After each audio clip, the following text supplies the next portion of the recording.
नमस्कार दोस्तों, स्वागत है आपका स्टडी माइंड्स में। और इलाहाबाद हाईकोर्ट भर्ती से रिलेटेड आज एक बहुत ही बड़ी खुशखबरी निकल कर आ रही है और ये खुशखबरी बहुत सारे लोगों के जहन में डर भी पैदा कर देगी और बहुत सारे लोगों के जहन में खुशियां भी ला देगी। जी हाँ दोस्तों, क्या है ये खुशखबरी? उसके पहले मैं आपको बता दूं कि जो भी मैं न्यूज़ आपको बताता हूं वो बिल्कुल ही सही होती हैं। वो इसलिए सही होती हैं क्योंकि मैं माननीय अधिवक्ता सुनील यादव जी द्वारा सब कुछ कंसल्ट करने के बाद ही आपको बताता हूं। और ये वीडियो इसलिए लेट में अपलोड कर रहा हूं कि दोस्तों, जब तक इलाहाबाद हाईकोर्ट की वेबसाइट पर कोई भी आदेश पारित नहीं होता है, अपलोड नहीं होता है, तब तक मैं आपको कोई भी वीडियो के माध्यम से जानकारी नहीं देता हूं। क्योंकि दोस्तों, आप लोग बहुत सारे कमेंट करते हैं कि झूठ बोल रहा है या कुछ भी उल्टा सीधा बोलते हैं। तो उससे पहले मैं आपको बता दूं, जो आदेश आज पारित हुआ है वो एक नई रिट में पारित हुआ है, क्योंकि पुरानी रिटों में सुनवाई संभव नहीं हो पा रही थी। और ये क्या आदेश है वो मैं आपको इलाहाबाद हाईकोर्ट की वेबसाइट पर सीधे ले चलता हूँ। और हाईकोर्ट की वेबसाइट पे जाने के बाद आपको रिट नंबर मैं आपको बता दूंगा, 17/316 रिट नंबर है। आप ये डालकर आप आदेश डाउनलोड कर भी सकते हैं। और इस आदेश में बहुत सारे पॉइंट में बहुत सारी बातें लिखी हैं। जो हम लोगों का पहला आदेश हुआ था 3 सप्ताह वाला, वो भी बात लिखी गई है।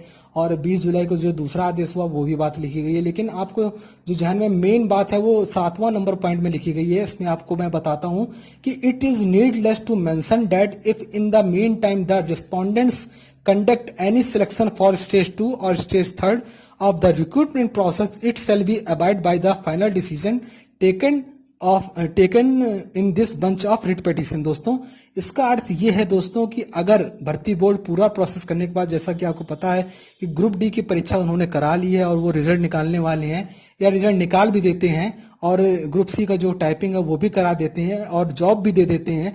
आप लोगों को परेशान होने की जरूरत नहीं है। जो भी याची है वो उनको परेशान होने की जरूरत बिल्कुल भी नहीं है। इस 7वें नंबर पॉइंट में ये बिल्कुल क्लियर कट कह दिया गया है कि जो भी रिट पिटीशन के माध्यम से आदेश होगा वही आगे चलकर मान्य होगा। तो एक दूसरे शब्दों में आपको बता देता हूं कि अगर प्रोसेस पूरा होने के बाद वो लोग जॉब दे देते हैं और धांधली इस भर्ती में पकड़ी जाती है, तो आगे जाके ये पूरी भर्ती प्रक्रिया निरस्त हो जाएगी या केवल याचियों को आगे के लिए अग्रिम कार्रवाई के लिए सबमिट कर दिया जाएगा, या टाइपिंग ले ली जाएगी या तो ग्रुप डी वालों के लिए एग्जाम ले लिया जाएगा। तो ये आज आदेश हो गया है। और इस आदेश आने के बाद आप लोग ये नहीं कह सकते हैं कि हमारे अधिवक्ता जी मेहनत नहीं कर रहे हैं या हम लोगों की तरफ से कोई भी प्रोसेस नहीं हो रहा है। तो अब ये जो भर्ती है वो बिल्कुल अन्य याचिकाओं, अन्य भर्तियों की तरह लटकेगी नहीं कि याचिका अलग चल रही है और भर्ती अलग चल रही है और प्रोसेस पूरा होने के बाद खत्म हो जाता है। बहुत सारी भर्तियों में आपने देखा होगा प्रोसेस पूरा हो जाता है और याचिकाएं और रिट चलती रहती है। तो इस आदेश के बाद ये क्लियर कट हो गया है कि आगे चलकर जब भी इसमें आदेश आएगा वही आदेश मान्य होगा।